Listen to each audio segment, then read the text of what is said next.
शांत, प्रत्याशी परेशान। इस बात को हम इसलिए कह रहे हैं कि एकमात्र सीट दक्षिण, जिसमें कांग्रेस और भारतीय जनता पार्टी दोनों जोर लगा के रखी थी, उस सीट को अगर छोड़ दें तो 89 सीटों में प्रत्याशी परेशान है। कहीं ना कहीं कांटे की टक्कर भी नजर आ रही है। भारतीय जनता पार्टी और कांग्रेस दोनों अपना सत्तारूढ़ होने की बात कर रहे हैं। हमारे साथ दक्षिण के प्रत्याशी और 7 बार के विधायक बृजमोहन अग्रवाल जी हैं। हम उनसे भी पूछेंगे कि कहाँ तक भारतीय जनता पार्टी की सीटें जा रही हैं। आपका बहुत बहुत स्वागत है एपीएन में। बृजमोहन जी, सबसे बड़ी बात यह है कि दावे दोनों पार्टियां कर रही हैं, आपकी पार्टी भी और कांग्रेस भी। कांग्रेस में दो अलग अलग चीज़ें हैं। टीएस सिंहदेव जी कह रहे हैं कि 50 से 55 सीटें आएंगी, और दीपक बैग जी कह रहे हैं कि 75 पार का जो नारा हमने दिया था उसे हम पार कर रहे हैं। क्या मानते हैं? पहले तो दीपक बैज जी ही पार हो पाते हैं कि नहीं हो पाते हैं, यही अभी संशय में है।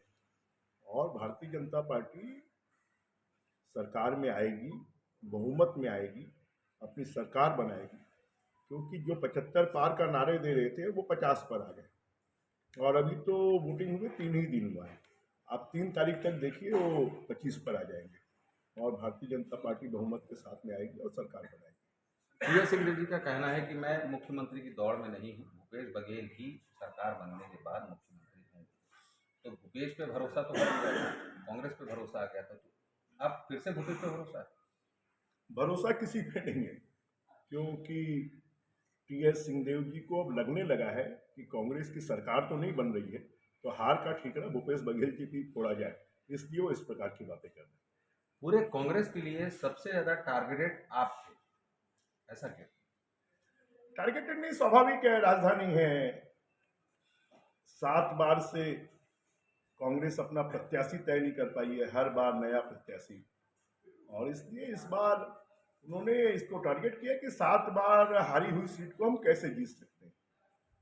और कुछ अदृश्य शक्तियां थी इसके पीछे जो लगी हुई थी, और मुझे लगता है कि अदृश्य शक्तियों को भी मात मिलेगी और उनको भी उनकी औकात समझ में आएगी।